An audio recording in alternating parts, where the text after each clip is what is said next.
jadi zoonosis ke manusia itu yang pertama adalah SARS, kemudian tahap kedua adalah MERS, dan yang ketiga adalah coronavirus atau corona SARS coronavirus 2. Nah, karena sedikit perbedaan antara SARS-1 dan SARS-2 ini, maka dikenal dengan COVID-19 karena kejadiannya pada akhir 19 begitu, 2019.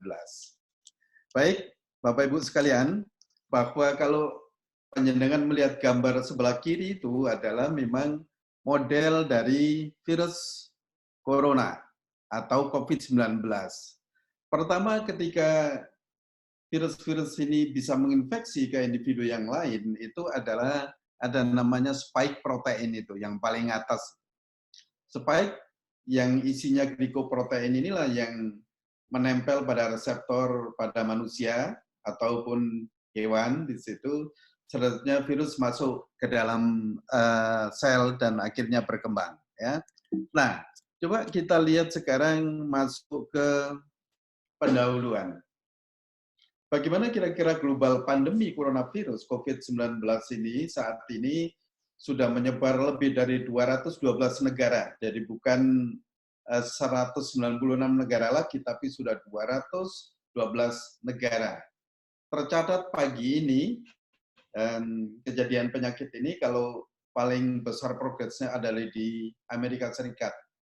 Yang terkena kasus itu 502.000 sekian, dan yang meninggal dunia setiap hari 2.000 kasus yang mati manusia itu. Cepat sekali di USA itu. Kemudian juga di Spanyol itu terjadi kematian 16.000. Jadi USA sudah menyalip Spanyol, kemudian Italia itu 18.000 dan Indonesia adalah 306 yang meninggal. Jadi ada penambahan baru sekitar 40-an begitu. Dan yang di Cina relatif stabil. Ini yang menarik, di dunia keseluruhannya adalah 1.699 kasus dan yang meninggal 102.734 kasus. Nah, melihat dari gambar di sebelah kiri itu, bagaimana misleading dari virus tersebut yang menyebar di seluruh dunia.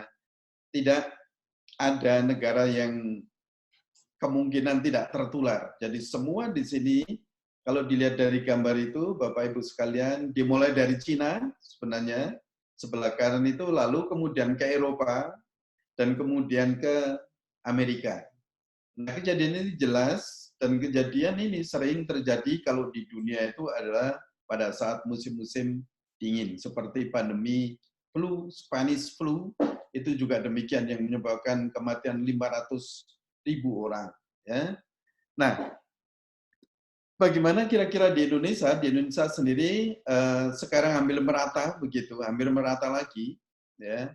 Tidak seperti ini, saya kira penyebaran sudah di mana-mana ditemukan karena memang virus ini tidak ada suatu border atau suatu batas yang bisa menghambat virus itu, kecuali dari kita sendiri yang bisa menghambatnya. Nah, permasalahannya adalah sekarang bisa kita lihat secara bersama kalau melihat dari prospek kejadiannya semakin cepat kejadiannya, penyebarannya, dan semakin cepat menyebabkan meninggal dunia para pasien itu. Apakah COVID-19 itu muncul karena adanya perubahan lingkungan? Itu yang kita bahas nanti seperti itu. Bagaimana terjadi wabah coronavirus atau COVID-19, bagaimana mengatasi permasalahannya, dan bagaimana pencegahannya. Coba kita lihat di sini, kira-kira kalau COVID terjadi itu memang karena ketidakseimbangan ekosistem. Ketidakseimbangan ekosistem itulah menyebabkan suatu hewan itu juga stres, ya, atau merubah lingkungan, yang namanya homeostasis juga akan berubah, maka terjadilah suatu perubahan lingkungan yang menyebabkan stres pada hewan itu sendiri, sehingga proses mekanisme ekosistem atau balancing ekosistem terganggu. Maka berbagai macam penyakit akan selalu mencari kehidupan baru. Nah, virus adalah bukan penyakit yang bisa hidup di hewan mati atau benda mati, tidak, tetapi virus yang selalu hidup dan berkembang pada sel yang hidup. Oleh karena itu bagaimana bisa menginfeksi tikus, bagaimana bisa menginfeksi ular, bagaimana bisa menginfeksi kodok, bagaimana bisa menginfeksi burung dan sebagainya, itulah virus. Selalu terjadi suatu adaptasi yang diawali dengan adanya mutasi. Nah, saat ini di Indonesia atau di dunia, kenapa begitu cepat kejadiannya? Karena sudah adaptasi. Jadi semakin cepat virus itu menular, maka semakin cepat adaptasinya. Nah, ini awal Bapak Ibu sekalian, kejadian dari COVID-19 atau SARS dulu itu memang kesalahan atau tidak keseimbangan dari ekosistem itu. Ada penebangan, kemudian ada industri, dan kemudian lingkungan terganggu, maka hewan-hewan tersebut juga sulit mencari makan. Begitu. Maka terjadi suatu proses stress environment dan stress animal. Oleh karena itu, arah ke One Health sekarang itu adalah suatu strategi in the future di situ. Strategi ke depan adalah bagus untuk memelihara ekosistem sehingga tidak terjadi stres lingkungan yang menyebabkan atau memberikan suatu tempat atau wadah dari mikroorganisme itu untuk menyebar dari hewan atau tanaman ke hewan, hewan ke manusia, begitu. Nah, ekosistem. Kalau dilihat dari ekosistem itu jelas memerlukan namanya ada peristiwa makan dan dimakan, ya. Artinya di sini adalah tidak hanya terdapat satu rantai makanan karena satu produsen, tidak selalu menjadi sumber makanan bagi satu jenis herbivora. Tapi sebaliknya satu jenis herbivora tidak selalu memakan satu jenis produsen. Lihat dari grafik sebelah kanan itu adalah bagaimana risiko terhadap kesehatannya. Saat ini Bapak Ibu sekalian, kejadian ini banyak dipengaruhi oleh lingkungan. Ada efeknya yang disebut dengan traditional risk di sini, dan ada yang disebut dengan modern risk. Nah, saat ini adalah traditional risk itu mulai menurun. Karena apa? Karena setiap daerah juga ingin maju, ingin membangun industri dan sebagainya, maka kadang-kadang lupa terhadap lingkungan, penataan lingkungan itu. Sehingga penyakit itu muncul yang baru. Kenapa? Karena ekosistemnya juga tidak seimbang tadi. Maka itulah perkembangan namanya transisi, memang jelas ada. Nah, transisi itulah yang kemudian disebut dengan modern risk, ya, modern risk yang menyebabkan penyakit-penyakit tersebut akan lebih berkembang untuk mencari host yang baru. Nah, disitulah spillover dari penyakit hewan ke manusia. Nah, bagaimana kira-kira lingkungan stres itu? Bapak Ibu lihat di sini, ini kejadian di Wuhan. Wuhan itu adalah provinsi yang sangat ingin maju menyaingi Beijing di situ. Industrinya luar biasa, pendidikan juga luar biasa, risetnya juga luar biasa. Jadi tetapi banyak lingkungan yang tidak terindahkan di sini ketika menebangi untuk tempat pemukiman atau tempat industri di situ. Yang tadinya kelelawar itu bisa bergantungan di situ mencari makan, lalu kemudian ada penebangan, lalu ada pembangunan industri, maka apa yang terjadi di situ? Kelelawar tidak bisa hidup seperti semula dan akhirnya stres. Nah, kalau kelelawar stres, sistem imunnya atau kekebalannya itu adalah menurun. Kalau sudah menurun, virus berkembang. Virus berkembang dengan cepat, baru disekresi ke lingkungan.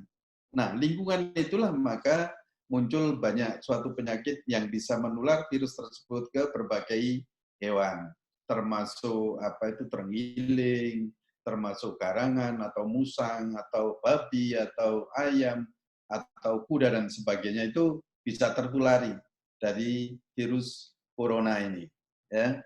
Nah, kemudian apa yang terjadi di sini ketika terjadi lingkungan stres, maka disebut dengan emerging zoonosis. Terjadi suatu penyakit baru yang bisa menular dari kelelawar ke hospes. Dalam hal ini adalah ke hewan dan kemudian ke manusia.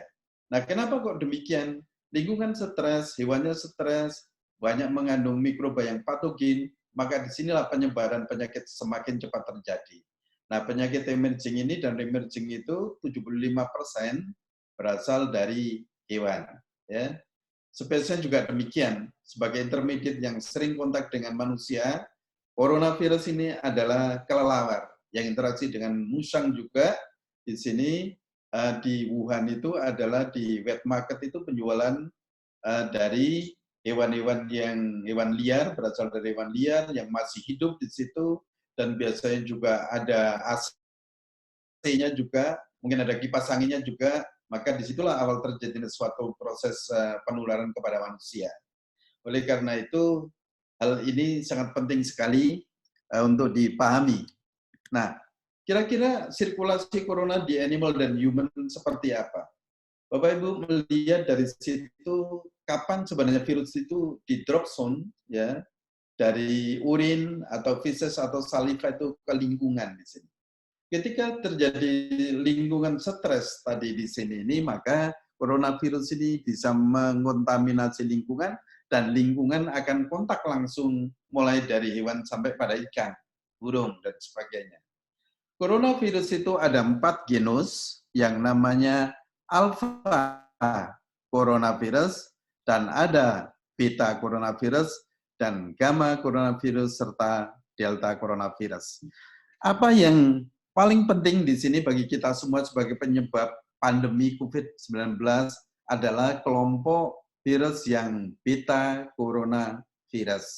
Ini yang menyebabkan ada SARS ya tahun 2002, kemudian 2012 yang ada MERS ya asalnya dari camel di sini di Arab Saudi, Middle East, respiratory syndrome, dari MERS di situ. Kemudian yang pertama adalah memang dari kelelawar juga atau tangan ya juga itu sebagai sumber penyakitnya yang menyebabkan SARS ya. Kemudian saat ini adalah virus tersebut yang disebut dengan COVID-19 tersebut asalnya juga masih masih diperdebatkan apakah dari terenggiling ya, apakah tapi asalnya semuanya dari kelelawar ya. Semuanya dari kelelawar, tetapi yang dekat dengan manusia ketika dijual yang paling banyak adalah terenggiling di wet market itu. Jadi asal muasal dari penyakit coronavirus yang ada di Wuhan itu. Nah, kemudian ada juga yang namanya gamma coronavirus itu juga bisa menyerang ikan di sini, termasuk shark ya, dari mamalia air ini yang sering terjadi target juga coronavirus. Tapi penyebabnya adalah genus gamma coronavirus, juga unggas. Dan yang terakhir adalah memang delta coronavirus ini pada babi dan burung. Nah, yang gamma coronavirus ini pada unggas itu sudah banyak, barangkali Bapak ketahui, kalau pada unggas itu adalah IB, infectious bronchitis. Itu adalah termasuk salah satu coronavirus pada unggas. Ya. Nah, kenapa bisa terjadi sedemikian? Karena lihat di atas itu kalau terjadi stres di sini, hewan-hewan itu, namanya kelelawar itu bisa makan tikus, bisa memakan kaki seribu dan sebagainya, itu sebagai sumber-sumber penyakit yang akibatnya juga bisa mengandung suatu mikroba yang patogen yang bisa menyebabkan penyakit di mana-mana. Ya. Nah, kemudian bagaimana terjadi wabah COVID-19 itu, Bapak Ibu sekalian, di sini coronavirus di sini kalau kita lihat seperti gambar di atas ini adalah awalnya memang dari kelelawar yang mengandung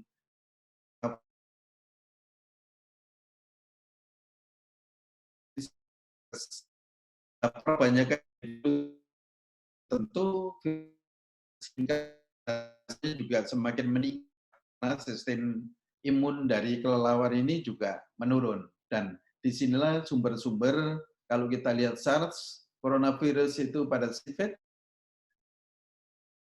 kemudian penyebab MERS itu pada tahun 2012 itu adalah camel, kalau SARS dari sifat atau garangan itu 2. Lalu kemudian SARS yang dikenal dengan COVID-19 kemungkinan pasti kelelawar, pangolin, ya, kemudian juga ular. Nah, disinilah kemungkinan keduanya ini adalah sebagai sumber penyakit ini. Kenapa demikian? Karena di Cina itu juga mengimpor berbagai hewan juga.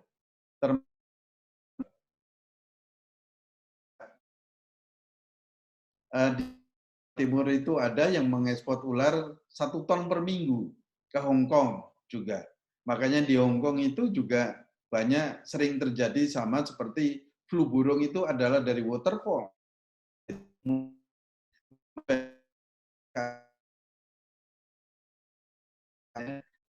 Apa itu outbreak AI. Nah, di sini juga demikian. Dari berbagai hewan liar ini kemudian ditangkap manusia lalu dijual dan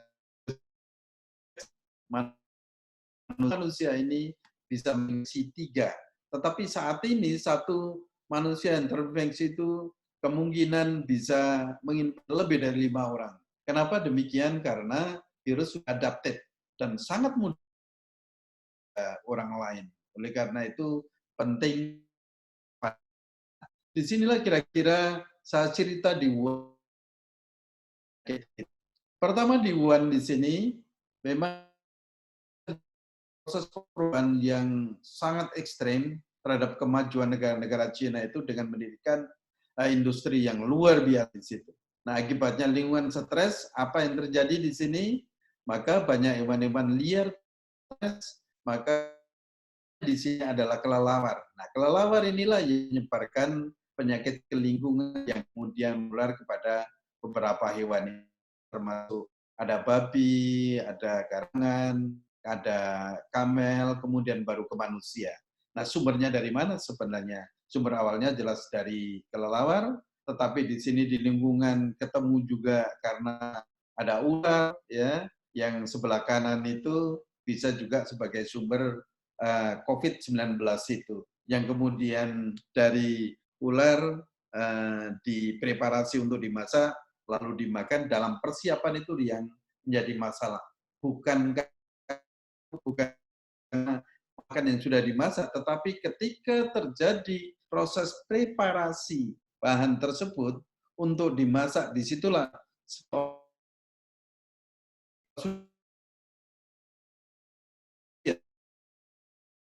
ya.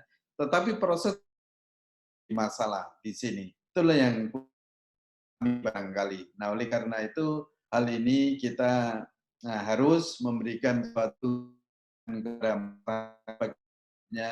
yang terbaik, lingkungan yang baik sehingga kita terjadi suatu kehidupan sistem yang baik. Nah, kita lihat sumber dari berbagai macam penyakit di situ sehingga kita ketika terjadi cross infection di antara spesies itu maka menjadi sifat yang berbeda virus itu.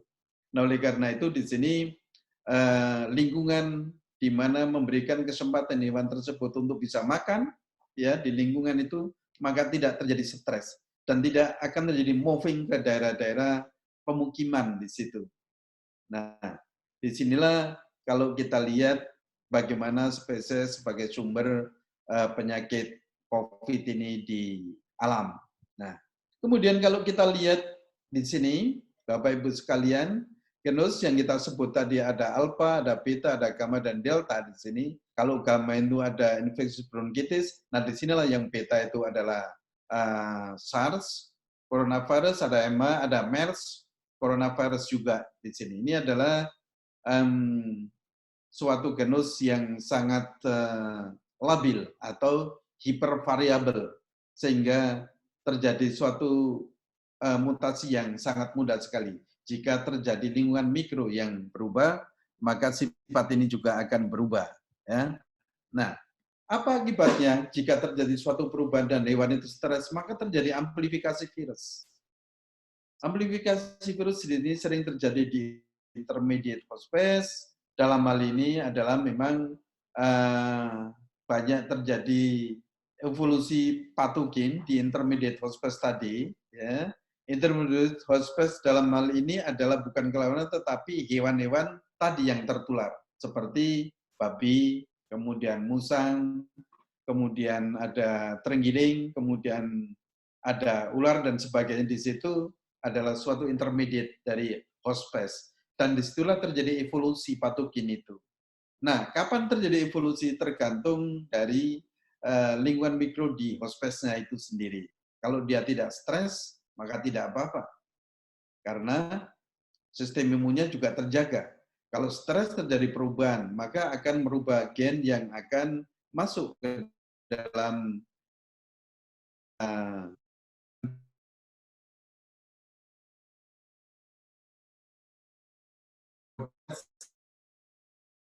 lesi, kehilangan gen. Semakin cepat terjadi spillover dari manusia ke manusia, maka semakin cepat mengalami mutasi.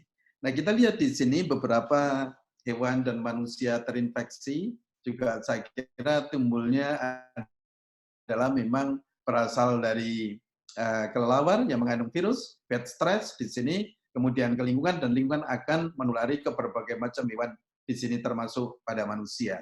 Dan ini juga termasuk pada termasuk pada singa, harimau juga termasuk ya. Bisa kita lihat di sini mulai dari bed, kemudian menular bisa ke hewan, dan ke manusia, lalu dari manusia ke hewan, mungkin saja terjadi di sini. Karena banyak pengalaman di lapangan seperti itu. Lalu ada MERS juga demikian, ke tikus ke manusia juga terjadi demikian, burung juga bisa terjadi kalau itu adalah yang Delta coronavirus. Tetapi yang terpenting saat ini adalah yang beta coronavirus yang menjadi bahasan kita hari ini. Nah, disinilah kira-kira Bapak Ibu, kalau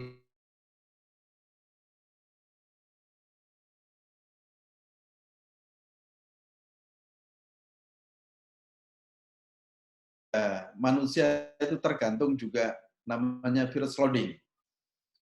Virus loading itu adalah jumlah partikel yang sempat dihirup oleh manusia itu sendiri, sehingga kemungkinan 50% itu adalah sakit, dan kemungkinan 50% adalah tidak sakit. Itulah virus. Jadi menginfeksinya tergantung dari virus loadingnya, jumlah virus. Tetapi ketika kesehatannya Bapak Ibu bagus, kemudian terpapar virus coronavirus, kurang dari 1.000 kemungkinan besar adalah sembuh. Tetapi jika terpapar sehat bagaimanapun juga, tapi terpapar dari 5.000 ke atas partikel virus, pasti sakit di situ. Tetapi kemungkinan akhirnya sembuh. Dan disitulah menjadi masalah saat ini, kita kadang-kadang tidak merasa ketika terinfeksi berupa partikel virus kurang dari 1.000, bisa jadi tidak sakit, tetapi virus tetap berjalan berkembang. Tetapi jika sistem imunnya itu bisa mengeliminir, maka ya sembuh, bebas, tidak ada virusnya di situ. Tetapi jika terjadi stres Bapak Ibu, maka sistem imun menjadi menurun. Nah, kalau sistem imun menurun, maka apa yang terjadi? Virus akan berkembang dengan cepat. Nah, di sini sebenarnya proses lingkaran bagaimana kira-kira COVID dari kelelawar, kemudian ke hewan domestik, dan bisa baru ke manusia dari sini. Ya.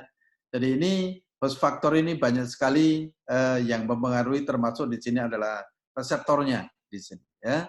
Bisa berpengaruh. Bagaimana kira-kira yang memperparah penyakit ini jika menginfeksi pada manusia adalah termasuk hipertensi, kronik obstruksi pulmonary disease, kemudian diabetes, cardiovascular disease. Nah, ini yang menjadi confounding factor yang menyebabkan semakin parahnya jika orang tersebut terinfeksi coronavirus atau COVID-19.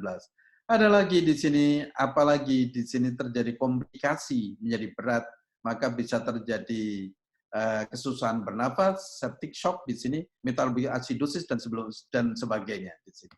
Jadi, Bapak Ibu sekalian, bagaimana virus bisa menginfeksi pada manusia karena adanya reseptor yang dikenal dengan AC2 ya. AC2 menjadi tangkapan antara kunci dan gembok itu. Kalau kuncinya itu nempel pada virusnya, gemboknya itu nempel pada tubuh kita sendiri. Itu yang dikenal dengan reseptornya.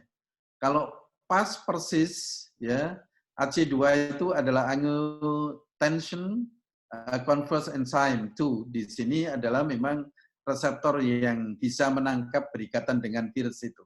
Tanpa ada itu, maka virus tidak bisa menginfeksi. Karena virus tidak bergerak. Virus itu ketika menginfeksi maka menemukan reseptornya. Kalau tidak ada reseptor, ya udah nggak bisa gitu. Tetapi jika hal ini terus terpapar terus-menerus, bisa saja sebenarnya akan mengalami mutasi. Dan saat ini sudah diindikasi bahwa ada virus dari tanaman sudah bisa menyerang pada hewan. Nah, kalau sudah bisa menyerang pada hewan, maka sangat mudah menyerang pada manusia.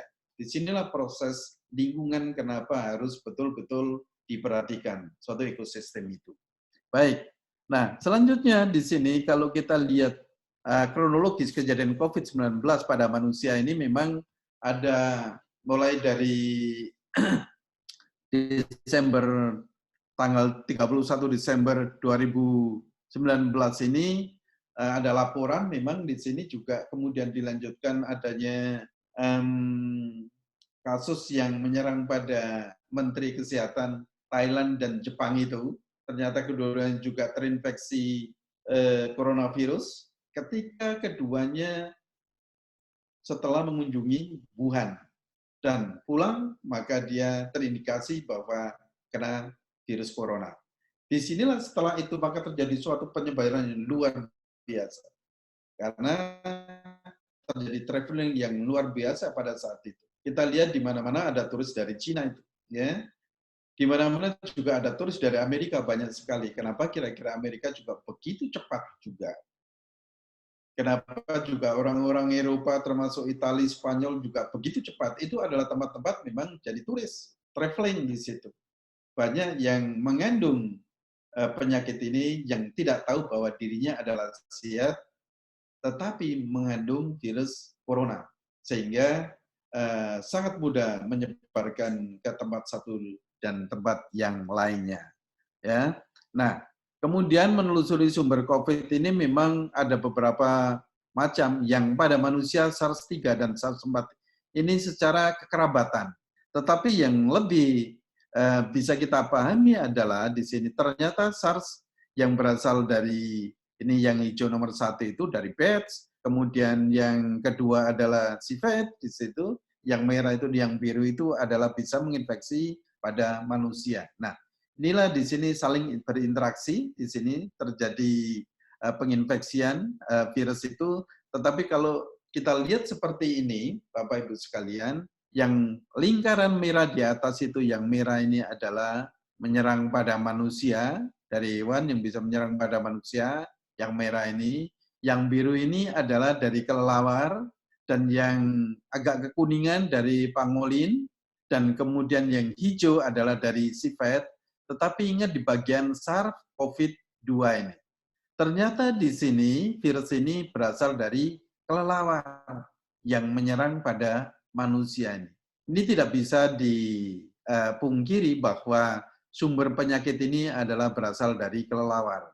Kelelawar yang stres, yang mensekresikan suatu virus yang banyak sekali ke lingkungan, maka terjadi suatu pandemi sampai saat ini.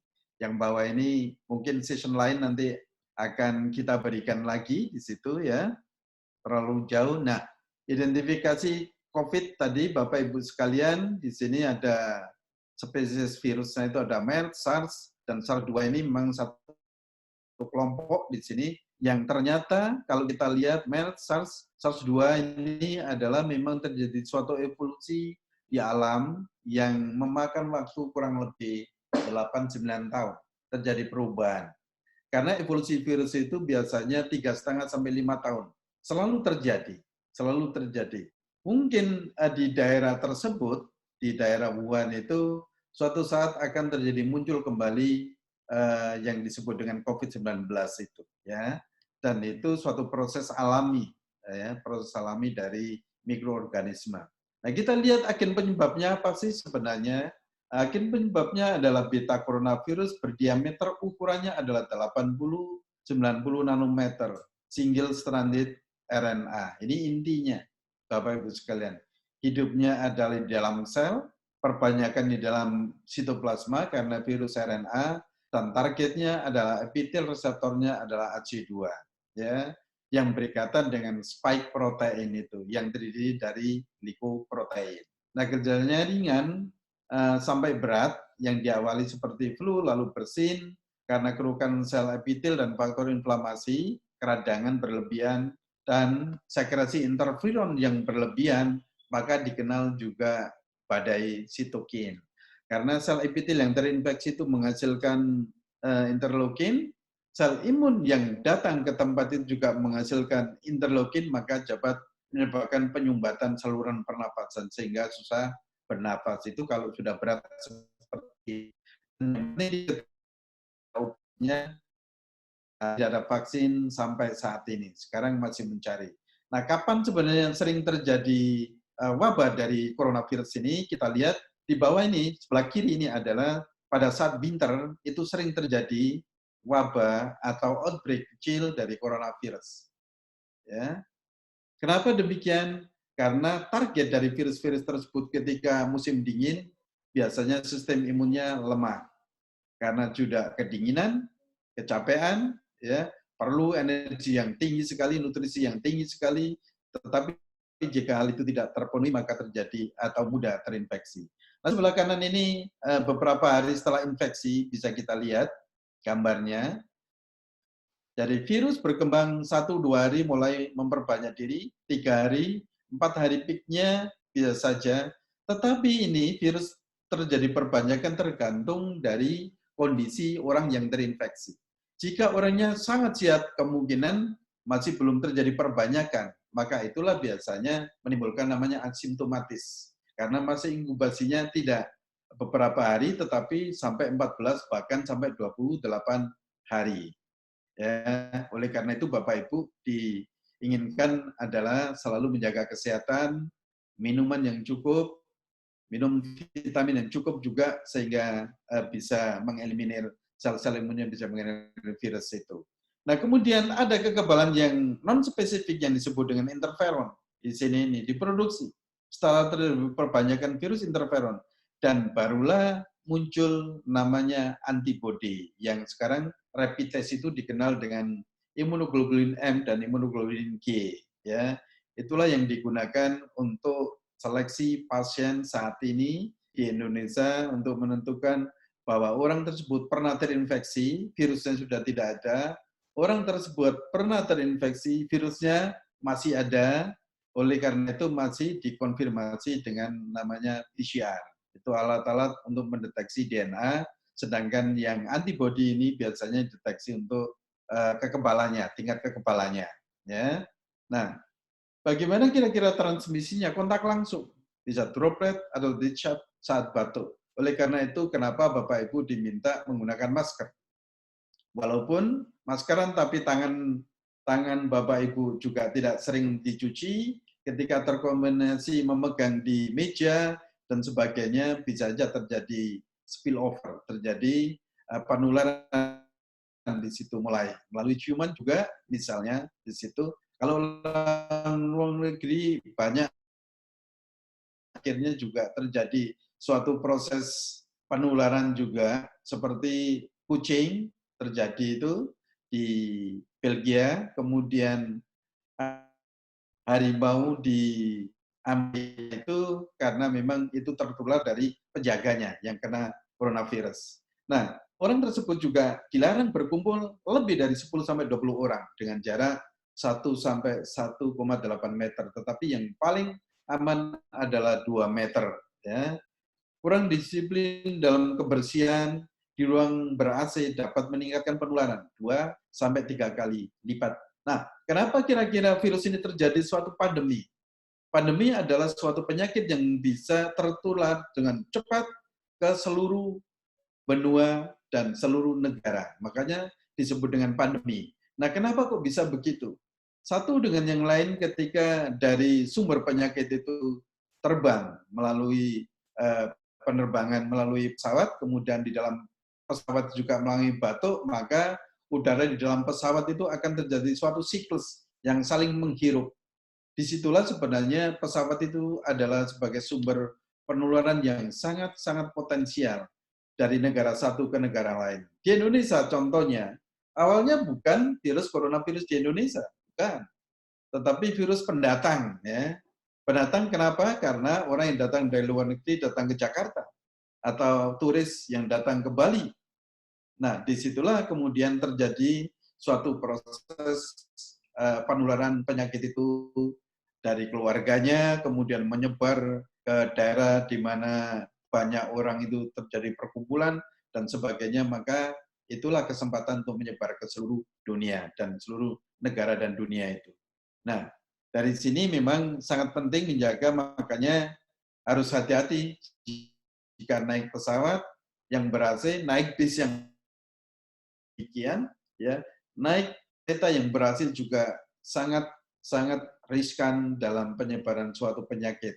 Kalau Bapak Ibu tidak sakit, kemudian naik pesawat jadi sakit, berarti ada yang mengandung virus itu. Nah, hal ini sangat perlu dipahami. Oleh karena itu, saya kira efektif lagi penyemprotan itu ya dilakukan pada pesawat, pada kereta, pada terminal-terminal, itu sangat penting sekali. Karena disitulah suatu proses sirkulasi dari orang baru dan orang lama terjadi di situ. Dan disinilah secara epidemiologi adalah sangat memungkinkan untuk dilakukan. Nah, bagaimana mengatasi permasalahan di atas, ya, dan pencegahannya? Bahwa masyarakat tentang pentingnya lingkungan ekosistem adalah sangat penting. Jadi tidak bisa kemudian kita membabi buta, kemudian membunuh, menembaki kelelawar-kelelawar itu tidak. Selama di kita masih terpelihara ekosistemnya, maka kelelawar tetap hidup dengan sehat di situ, maka kemungkinan penyebaran suatu penyakit juga kecil. Tapi ketika banyak terjadi kerusakan dari alami, alam, dan hutan, maka kemungkinan besar akan menjadi mencari tempat yang lain ke daerah pemukiman utamanya di sini, ya. Jadi penting diketahui. Public awareness tentang zoonosis juga penting sekali. Pemerataan ekonomi, perubahan sosial budaya ini juga penting. Secara sosial ekonomi memang kita kesulitan karena sangat diterugin di Indonesia, sangat diterugin, ya. Nah, oleh karena itu hal ini sangat penting, sehingga kenapa kira-kira orang Indonesia tidak disiplin dalam mengikuti social distancing misalnya di situ, ya karena sosial ekonomi menjadi masalah besar. Disinilah harapannya adalah negara harus hadir. Ya. Nah, menghentikan penanganan hewan liar dan penjualan hewan liar seperti ini di Cina ini, mulai dari proses penangkapan terenggiling, kemudian dijual di pasar-pasar itu, di sana banyak. Hong Kong dan Cina itu memang sudah terbiasa ribuan tahun di sini. Ya. Terjadi proses itu dan akhirnya juga dimasak. Nah, pada saat terjadi penularan bukan di pemasakan ini, orang makan ini tidak, tapi pada saat penangkapan, kemudian pada saat penjualan dan sebagainya, itulah proses spillover-nya dari hewan ke manusia. Di sini penting diketahui. Nah, kemudian pembangunan industri harus by design. Kenapa demikian? Kalau kita membangun industri seperti di Wuhan tersebut, mungkin lingkungannya kurang diperhatikan pada saat itu, maka apa yang terjadi? Terjadi suatu perubahan ekosistem, maka menyebabkan banyak bahan patogen juga akan bermunculan. Ketika terjadi suatu proses seperti ini, maka harus tahu bagaimana desain seperti One Health itu, ya, yang dikenal dengan harmonisasi antara manusia, hewan, dan lingkungan. Ya. Nah, kemudian ini semua orang harus tahu tentang lingkungan yang sehat itu seperti apa. Kalau saya lihat dari sini sebelah kiri itu adalah desain dari WHO, lingkungan yang baik di perkotaan sehingga bisa menahan lajunya kerusakan ekosistem, bisa saja melakukan suatu pembersihan dengan desinfektan untuk mencegah terjadi suatu penyebaran penyakit, dan bagaimana pencegahannya, Bapak Ibu, dilihat dari sini, maka kalau kita lihat cara penularannya adalah melalui batuk, kemudian bersin, ada kontak fisik, bisa saja bersalaman dan sebagainya, kemudian sentuh dengan benda mati atau hewan di sini adalah sangat perlu diperhatikan. Kenapa? karena virus ini bisa tahan beberapa hari. Jika virus tersebut pada meja misalnya juga bisa hidup beberapa hari, ya bisa sampai kalau di temperatur ruangan bisa sampai 5 hari, ya. Tetapi juga bisa sampai 9 hari. Ya, ini masalah yang harus diketahui. Jadi tidak mudah mati juga, tetapi dengan desinfektan seperti sabun dan sebagainya, virus memang mudah mati. Rekomendasi pencegahan memang di sini harus melalui masker, social distancing sangat perlu. Barangkali Bapak Ibu sekalian di bidang peternakan, kalau kita mengurangi penyakit itu tahu, harus mengalami depopulasi. Atau yang paling ekstrim adalah stemming out, dan kemudian dibiarkan 3 bulan. Maka virus tidak ada di situ. Nah, bagaimana dengan manusia sendiri? Tidak mungkin manusia di stemming out. Kan tidak seperti itu. Maka dilakukan social distancing. Caranya adalah mengurangi populasi yang terjadi atau terjadi siklus misalnya di pasar dan sebagainya, di situ kepadatannya harus dikurangi. Itulah social distancing. Ya, kenapa kita harus lockdown? Supaya virus tidak menemukan host yang baru. Kenapa? Apa yang terjadi kira-kira? Jika virus itu sudah menginfeksi orang 10 kali, maka akan menyebabkan kecepatan kematian semakin cepat, masa inkubasinya tidak perlu 14 hari. Bisa saja 3-5 hari sudah muncul gejala, karena virulensinya tinggi. Kenapa kok bisa virulensi tinggi? Karena virus sudah adaptasi. Kenapa bisa adaptasi? Karena terjadi perubahan gen yang bisa menempel, mengkode protein yang nempel pada reseptor tadi. Oleh karena itu, social distancing atau lockdown adalah sangat perlu sekali di tempat-tempat yang memang terjadi pertemuan, pusat-pusat pertemuan itu betul-betul harus di lockdown di situ. Ya.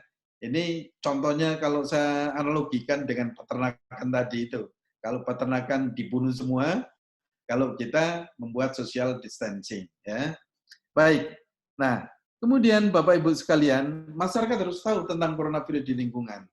Virus bisa hidup ada temperatur ruangan 9 hari, tahan pada benda mati 4-5 hari, di lingkungan sendiri, di luar rumah dan sebagainya, bisa 2-5 hari. Ya, barangkali kalau 2 jam itu kalau kena panas sudah mati, 1-2 jam mati.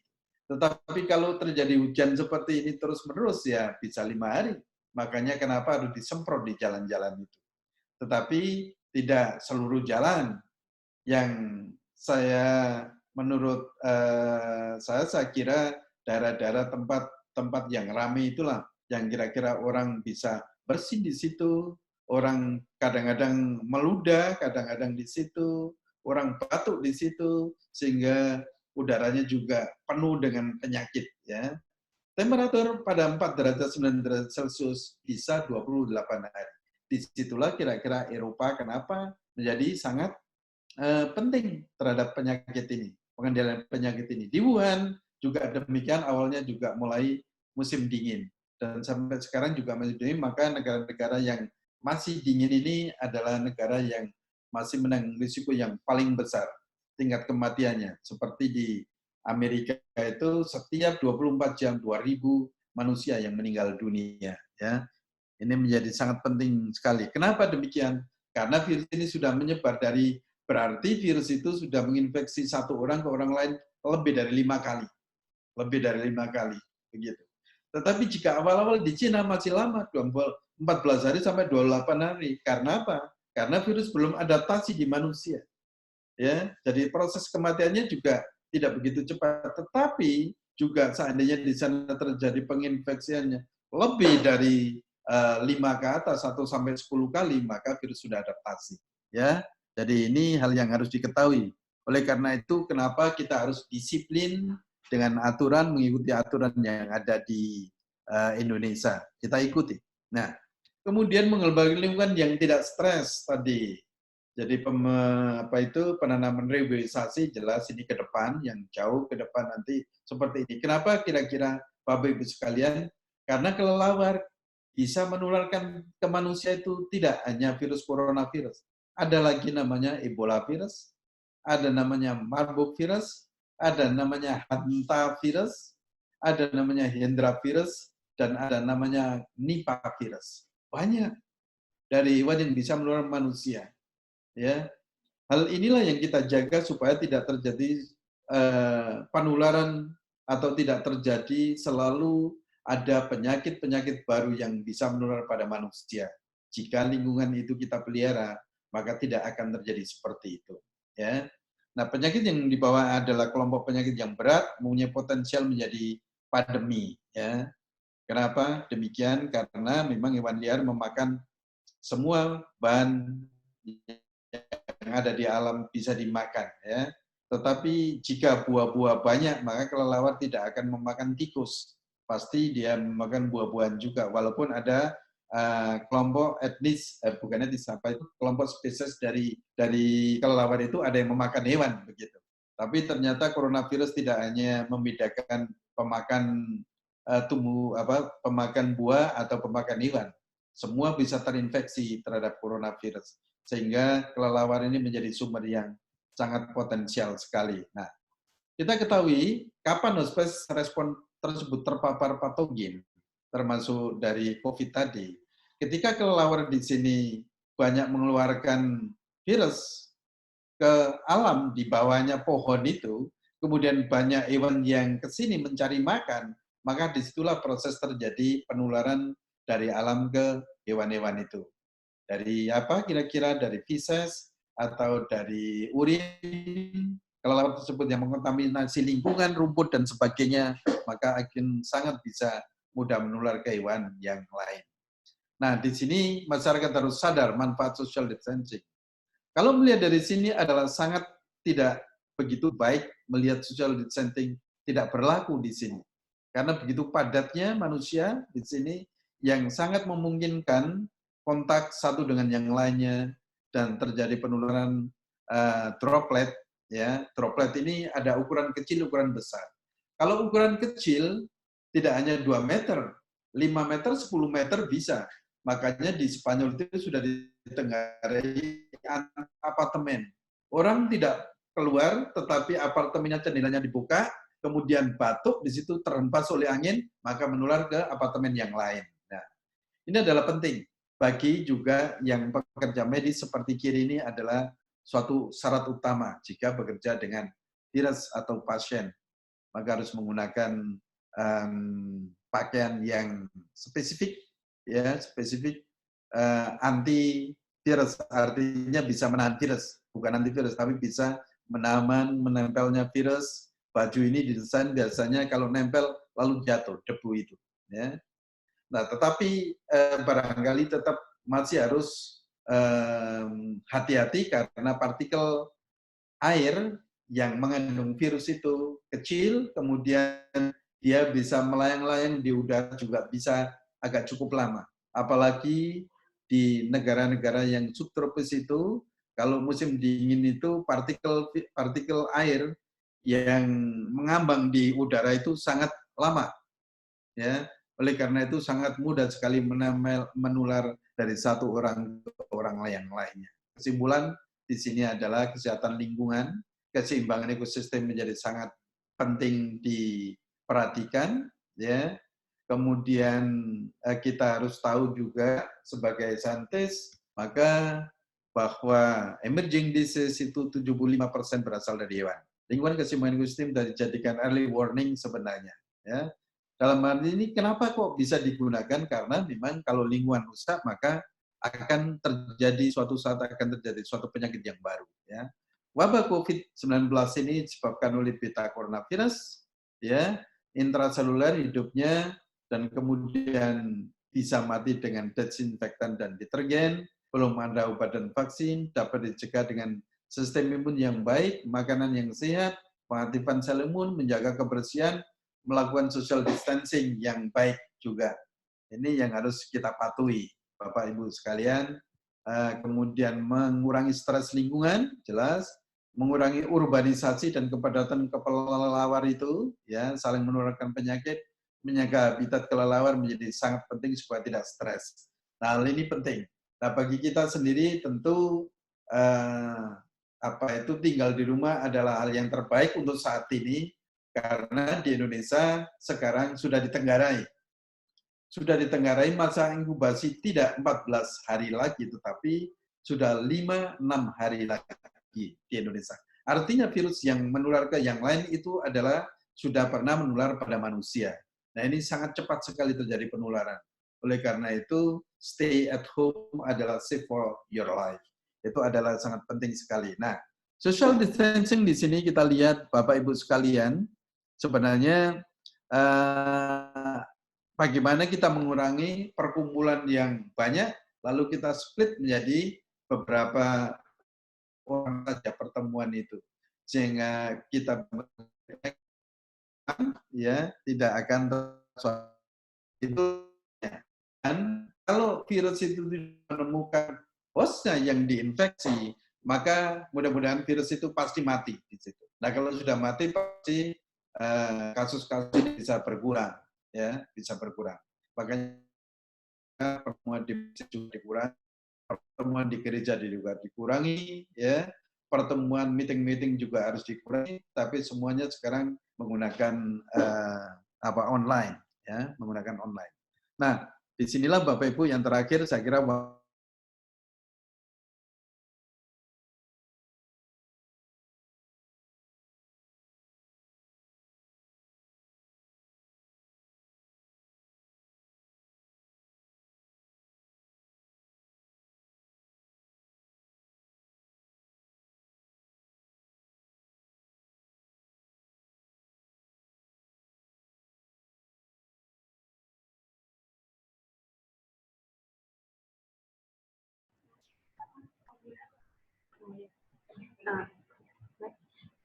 Selamat siang pada para peserta. Kami mohon maaf atas gangguan jaringan. Sebentar ya, kita tunggu sebentar. Terima kasih.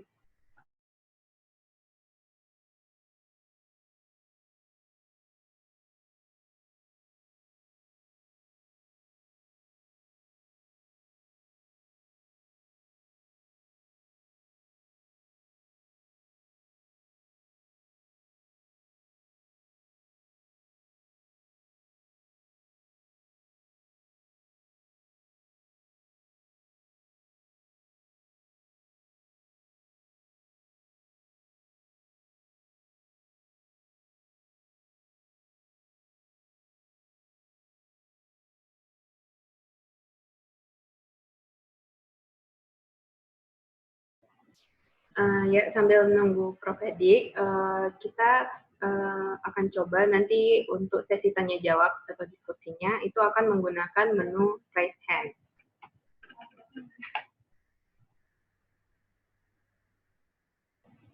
Bagi peserta yang menggunakan handphone, menu raise hand ini ada di menu more pada kanan bawah layar. Sementara untuk pengguna PC atau laptop itu menu raise hand-nya ada di menu participant. Kemudian di bagian bawah kanannya itu juga ada tulisan raise hand. Nanti kita akan menggunakan menu ini untuk sesi diskusi. Terima kasih.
Mohon maaf, tadi ada sedikit gangguan dan terakhir memang saat ini adalah ini kira-kira Bapak Ibu sekalian bahwa apa kita perlu hati-hati, disiplin diri, mawas diri karena penyakit ini semakin ganas tingkat virulensinya, maka cuci tangan dan masker ini adalah menjadi hal yang cukup esensial untuk pencegahan penyakit ini.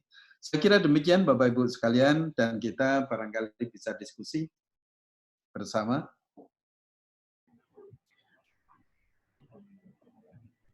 Kami persilakan. Baik, terima kasih Prof. Edik untuk presentasinya. Maka kita buka sesi diskusi sesuai dengan yang saya cantumkan, yang saya sampaikan sebelumnya. Diskusinya ini akan bersifat interaktif sehingga teman-teman yang menggunakan menu right hand yang akan disampaikan, yang bisa menyampaikan pertanyaannya. Kepada Saudari Sri Utami Permata, maaf. Ya. Ya, dipersilakan.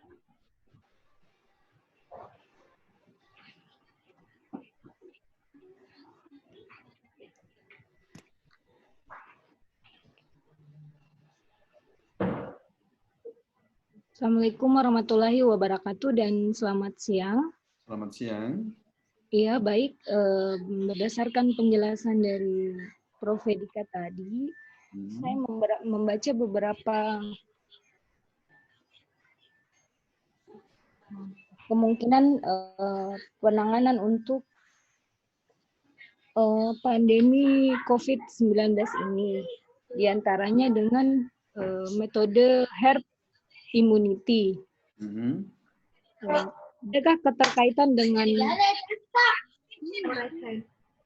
yang Prof jelaskan proses persebaran COVID-19 ini dengan metode penanggulangan herd immunity yang saya sempat baca, Prof? Mungkin itu aja. Ya, terima kasih. Ada penjelasannya, makasih Prof. Ya, baik. Jadi biasanya kalau herd immunity itu ingat bahwa Bapak Ibu sekalian di sini yang penting adalah memang kesehatan dari kita sendiri. Kalau sistem imun kita baik, maka bisa mengeliminasi virus itu. Tetapi jika sistem imun kita tidak bekerja atau lemah, maka virus itu mudah berkembang. Namun demikian adalah sebenarnya virus itu bisa menginfeksi ketika virus tersebut, kondisi kita tersebut adalah sangat lemah dan jumlah virus. Yang penting adalah jumlah virus. Jadi virus load adalah sangat menentukan orang tersebut menjadi sakit atau tidak. Nah, bagaimana kira-kira herd immunity itu sendiri?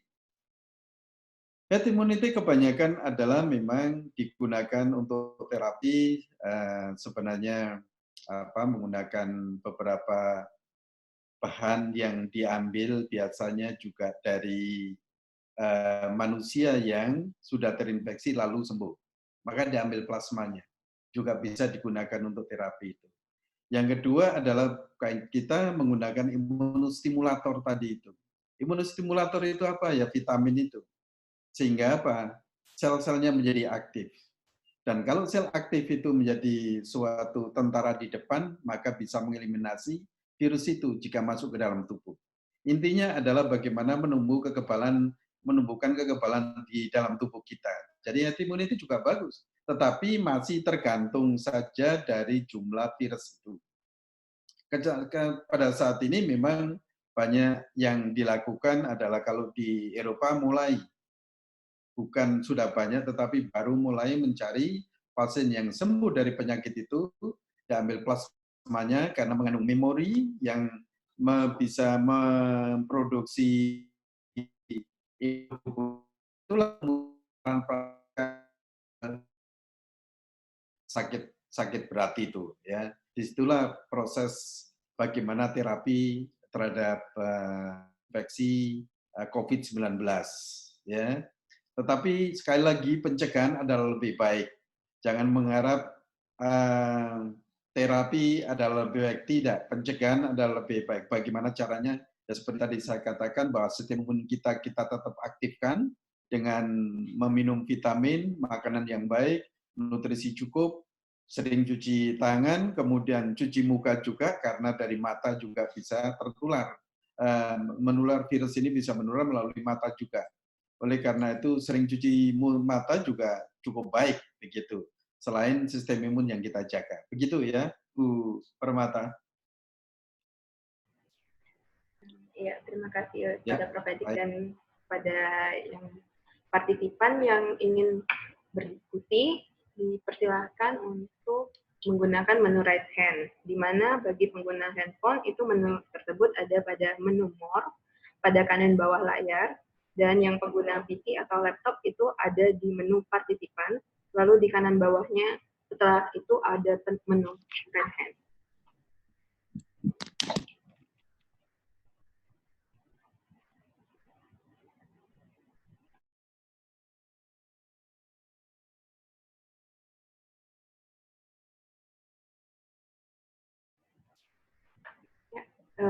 Mungkin siapa? Oh ya, ini ada Najma Ali, SPTMSI, dipersilahkan. Ya. Assalamualaikum warahmatullahi wabarakatuh, Prof. Prof. Edika. Ya. Yang ingin saya tanyakan sehubungan dengan penjelasan Prof. tadi bahwa virus corona sekarang masa inkubasinya itu sudah semakin singkat.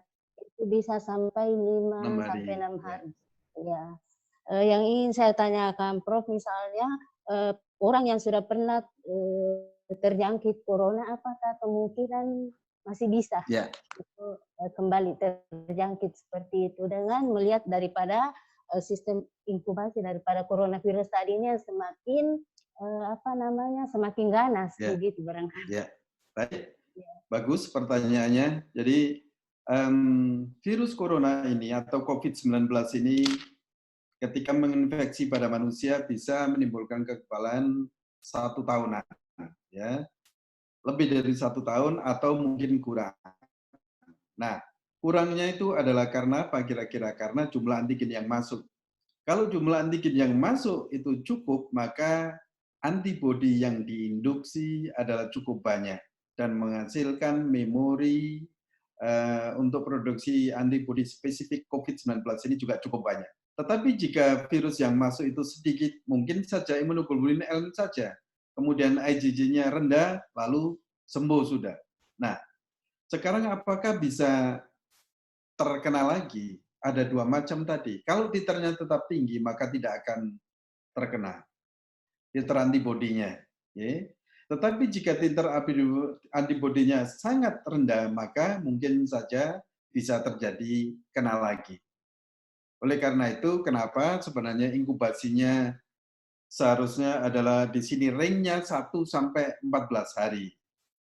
Rata-rata pada saat awal adalah 14 hari, ya, 10 hari. Tapi sekarang sudah mendekat 5 sampai 6 hari. Artinya di sini sudah mulai adaptasi dan virus tersebut sudah sering menginfeksi pada manusia. Dari satu orang ke orang yang lain. Nah, dari satu orang ke orang yang lain, maka virus itu semakin adaptasi. Nah, kenapa kok bisa adaptasi? Karena terjadi mutasi.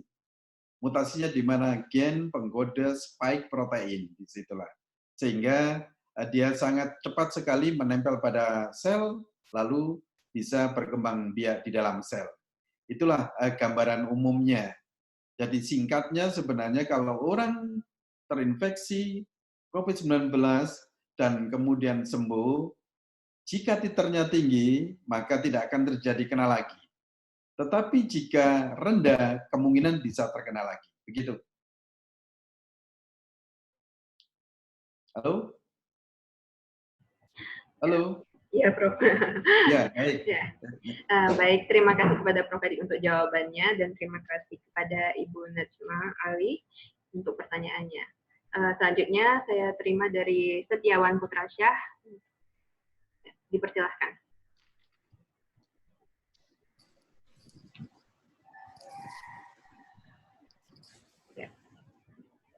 Ya, terima kasih banyak atas kesempatannya, Prof. Ya, sama-sama. Selamat siang. Selamat siang. Assalamualaikum warahmatullahi wabarakatuh. Waalaikumsalam. Yang terkait penyebaran virus COVID-19, Prof. Apakah ada kemungkinan timbul jenis coronavirus yang baru dengan strain yang baru dan lebih ganas lagi, Prof? Ya. Dengan tingkat penyebaran yang semakin cepat dan inkubasi yang lebih cepat lagi. Terima kasih banyak, Bro. Ya, baik. Jadi biasanya sifat virus itu adalah tergantung dari lingkungan mikro. Ya, lingkungan mikro adalah lingkungan di dalam sel kita, jaringan kita. Ketika virus tersebut menginfeksi dan masuk ke dalam jaringan kita atau sel kita, kemudian lingkungan mikronya beda, maka dia mutasi biasanya.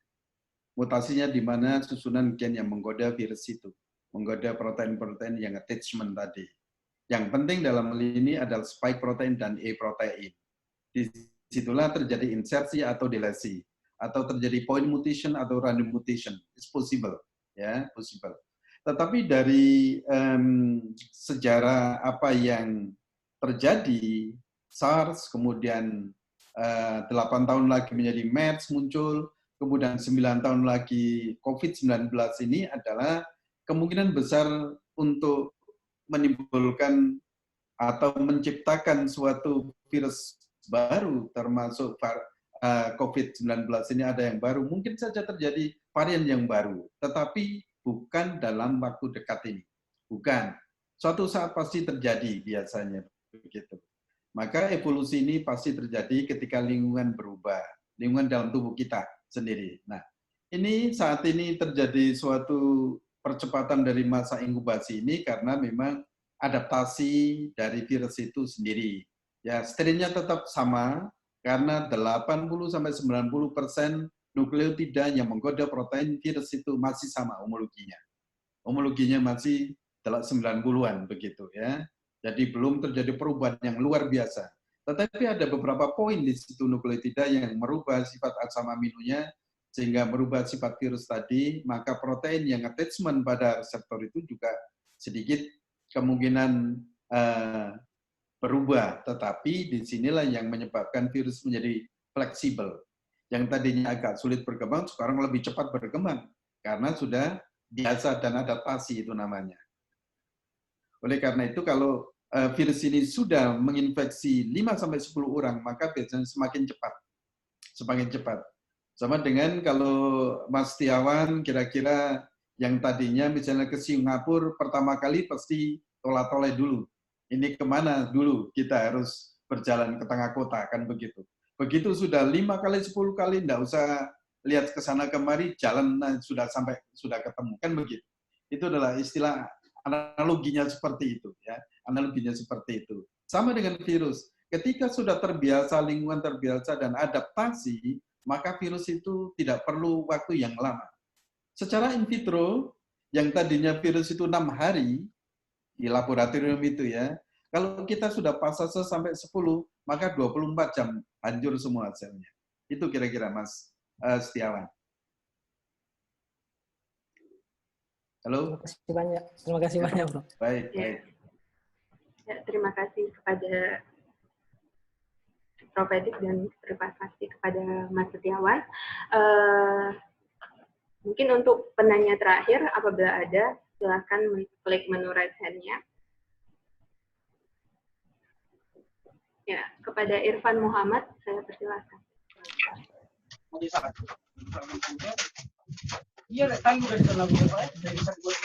Assalamualaikum warahmatullahi wabarakatuh. Waalaikumsalam warahmatullahi wabarakatuh.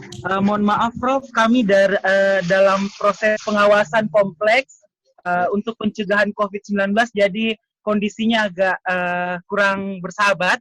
Ya. Jadi pertanyaan saya berkaitan dengan menjaga daya tahan tubuh, Prof. Seperti kita tahu bahwa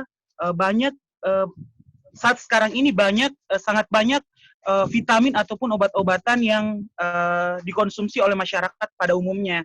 Tapi mereka tidak tahu mengenai adanya indikasi dari penggunaan obat-obat tersebut.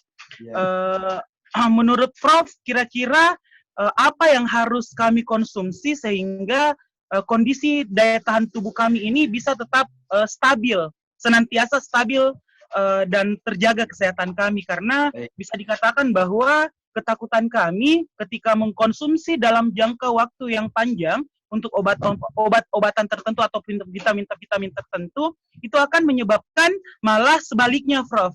Akan menyebabkan turunnya kondisi ketahanan tubuh kami akibat adanya indikasi ataupun efek samping dari penggunaan obat-obatan tersebut. Terima kasih, Prof. Mungkin itu saja pertanyaan saya. Sama-sama, Mas Irfan. Ya, baik. Yang pertama adalah vitamin. Vitamin jangan macam-macam, jangan mengikuti yang tidak tahu dosisnya. Kalau vitamin kan sudah tahu dosisnya. Kita keperluan tubuh kita adalah 500 mg di situ. Vitamin biasanya yang terjual adalah 1000 mg. Ambil separuh enggak apa-apa, sehari. Tidak harus pagi, siang, malam, begitu enggak. Tujuannya vitamin itu adalah mengaktifkan sel-sel imun yang tidur tadi itu. Nah, kalau sudah tidur enggak apa-apa sebenarnya. Apa itu? Sudah aktif ya enggak apa-apa. Kalau sel-sel imun itu. Oleh karena itu, kita harus tahu diri minum vitamin itu berapa kali sehari. Sehari sekali saja sudah cukup. Kedua adalah vitamin E juga bagus, ya. Vitamin E juga bagus, ya. Vitamin C itu paling enak dikonsumsi, sama seperti saya sekolah dulu pada saat musim dingin itu luar biasa. Tubuh kita itu sangat lemah dan mudah kena flu dan sebagainya, maka saya minum dengan vitamin itu cukup bisa mencegah terjadi flu, kan begitu. Tapi tidak seterusnya pagi, siang, malam. Nah, kemudian yang kedua adalah makanan yang cukup bergizi di sini, seimbang, jangan sampai tubuh kita jadi lemah. Itu yang tahu adalah kita sendiri. Oleh karena itu, pelajaran terhadap bagaimana kita bisa mengkampanyekan bahwa orang itu harus tahu sendiri ketika melakukan sesuatu. Oh, kalau saya melakukan ini pasti tubuh kita menjadi lemah. Itu harus tahu kira-kira. Atau bisa mendeteksi awal, oh biasanya gini nih, saya pasti sakit. Nah itu biasanya yang sangat baik untuk mencegah terjadi penularan dari COVID ini. Yang ketiga adalah memang termasuk olahraga. Olahraga adalah sangat penting sekali. Kalau panjenengan di rumah kan bisa olahraga sendiri, bisa melakukan apa itu olahraga ringan, ya. Olahraga ringan entah itu push up dan sebagainya, maka itu tetap aktif. Karena apa?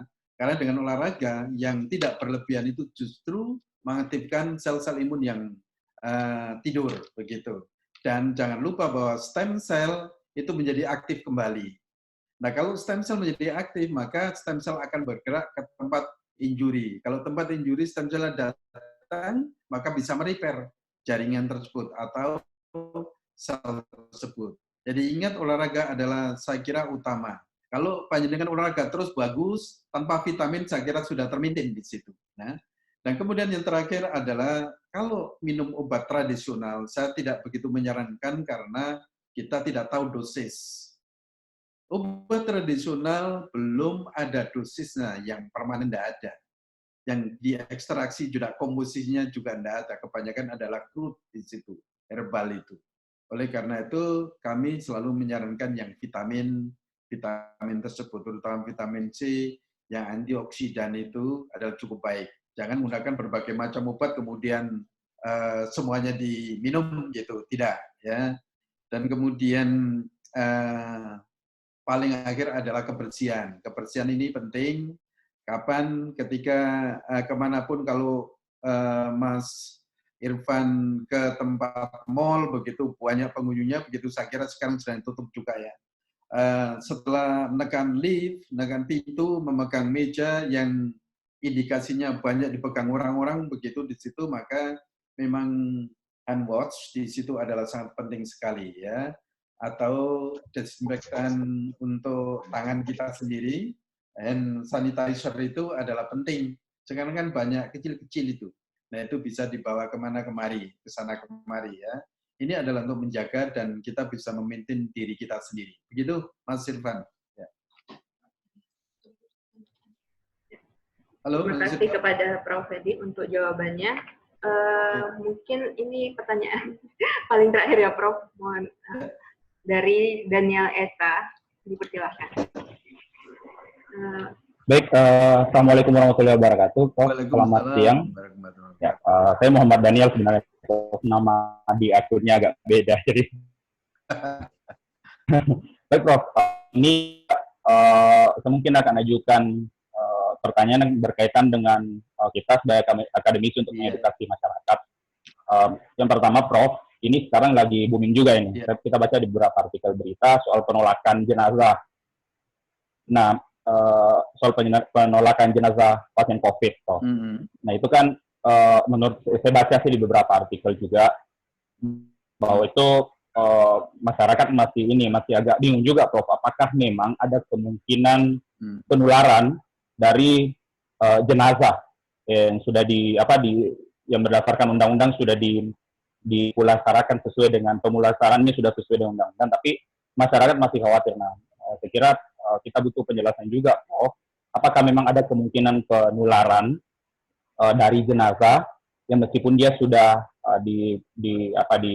dilakukan melalui proses pemulasaran sesuai dengan itu kira-kira yang pertama, Prof. Kemudian yang kedua juga, Prof, mungkin langsung saja yang soal asimptomatik atau yang kita kenal dengan OTG sekarang, orang tanpa gejala. Nah, ini mungkin bisa dijelaskan juga, Prof. Bagaimana sih karena ini kan orang tanpa gejala sangat potensial untuk menjadi karier ke masyarakat. Nah, ini juga yang mungkin kita butuh edukasi bagaimana untuk mengetahui OTG ini seperti apa dan untuk mengantisipasinya. Kira-kira seperti itu. Terima kasih, Mas Daniel. Pertanyaannya, memang pertama ada beberapa masalah besar ini, termasuk kemarin itu di Jawa Tengah juga terjadi. Ini memang agak sulit karena masyarakat kita adalah sangat heterogen pendidikannya. Sebenarnya kalau yang sudah meninggal dunia dari rumah sakit itu sudah disiapkan begitu sesuai dengan SOP yang ada ketika penyakit infeksius itu terjadi. Jadi ada beberapa hal di situ, saya kira kalau di rumah sakit ada yang dimandikan dan ada yang tidak. Tetapi semuanya kalau sudah proses itu dilalui, kemudian dikebumikan, ya tidak ada masalah sebenarnya. Ya tidak ada masalah kalau kita bisa mengikuti SOP yang ada. Nah, yang jadi masalah adalah memang SOP yang ada itu kadang-kadang masyarakat tidak tahu bagaimana dan kapan sih sebenarnya virus itu bisa menginfeksi ke dia itu. Tidak serta-merta bahwa virus ini misalnya sudah dimasukkan dalam peti kematian itu, kemudian virus bisa keluar dari peti itu, ya tidak demikian. Karena yang meninggal dunia jenazah itu sudah diplastik. Jadi beberapa lapis di situ, tidak ada tempat berlubang itu adalah persyaratan yang utama di situ. Sehingga kalau jenazah ini mengeluarkan discharge, misalnya gitu, tidak mengkhawatirkan pada yang membawanya atau keluarga dekatnya yang selalu mengikuti sampai kepada makam begitu. Jadi hal inilah yang sebenarnya masyarakat itu banyak pandangannya di situ. Karena ikut-ikutan terbawa oleh massa sehingga terjadi penolakan.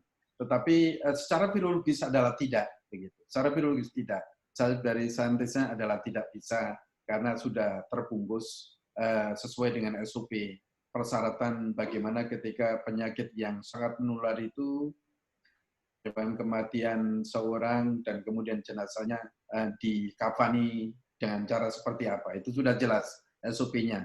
Jadi tinggal mengatakan bahwa tidak akan bisa menular begitu. Justru yang menular itu pada saat menangani, pada saat jenazah itu awal-awal itu. Itulah yang sangat bahaya sekali. Sama seperti perawat dan dokter itu. Dokter gigi juga demikian. Tidak mungkin seperti dokter gigi itu tidak di depannya, ya kan? Nah, oleh karena itu kan sangat bahaya seperti ini. Tetapi jika sudah sudah masuk peti dan sebagainya, maka tidak akan bisa menular di situ. Dan ingat, virus ini kalau sudah apakah nanti seperti antrak misalnya dari hewan itu yang dipendem nanti 16 tahun lagi muncul. Lah kalau antrak mungkin, kalau antrak ya, antrak bakteri antraksis itu mungkin karena ada spora. Tapi virus ini tidak ada, ya sudah mati. Pasti begitu. Mas Daniel. Terima kasih. Kemudian yang kedua, asimptomatis bagaimana kira-kira? Asimptomatis adalah ketika virus masuk itu tidak langsung menyebabkan sakit dan menimbulkan gejala. Ya. Kenapa? Bisa jumlah virusnya itu sedikit dan berkembang pelan-pelan. Begitu.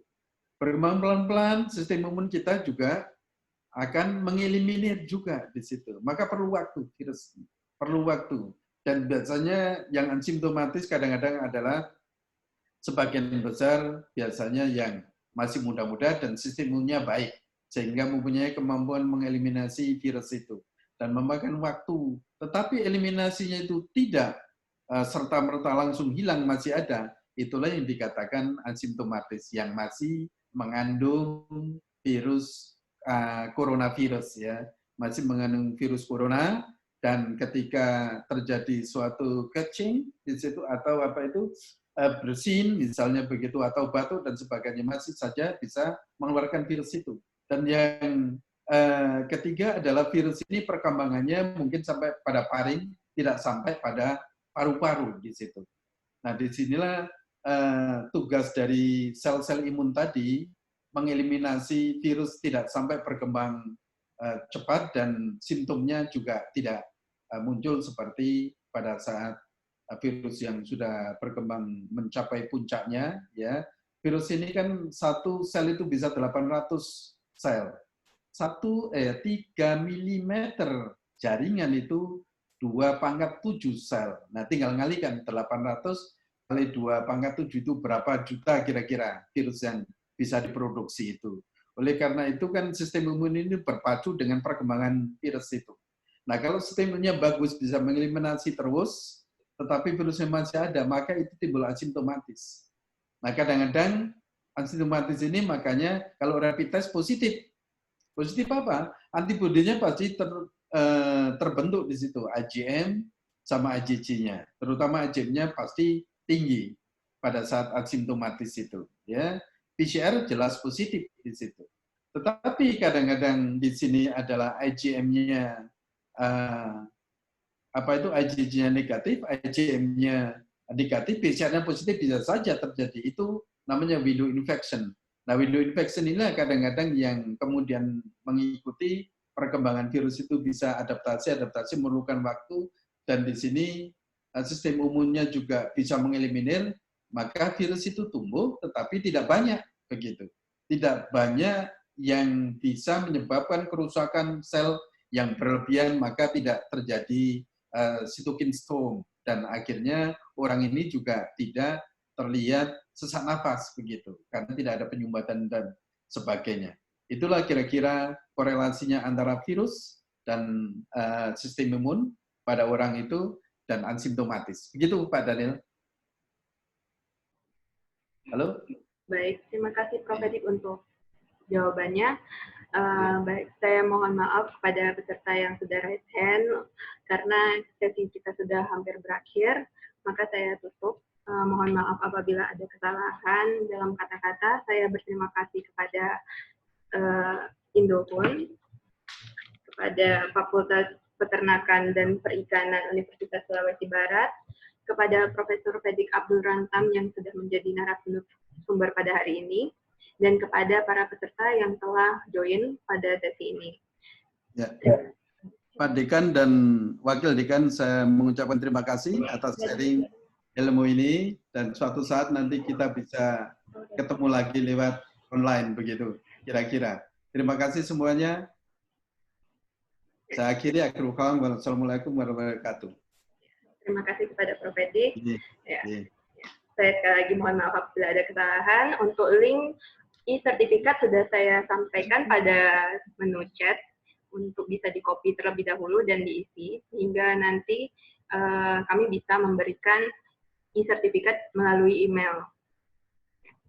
Saya Meliana dari Erlangga Disease Prevention and Research Center Universitas Erlangga dalam naungan Indonesia One Health University Network atau Indohun, mengucapkan terima kasih kepada para partisipan dan juga kepada pihak yang telah membantu dalam terlaksananya kuliah daring ini, terutama dari Fakultas Peternakan dan Perikanan Universitas Sulawesi Barat, dan kepada Bapak Dekan, Bapak Dr. Insinyur Salim, MP, dan juga kepada Bapak Dr. Hewan BK Uli Fahrodi, MSI.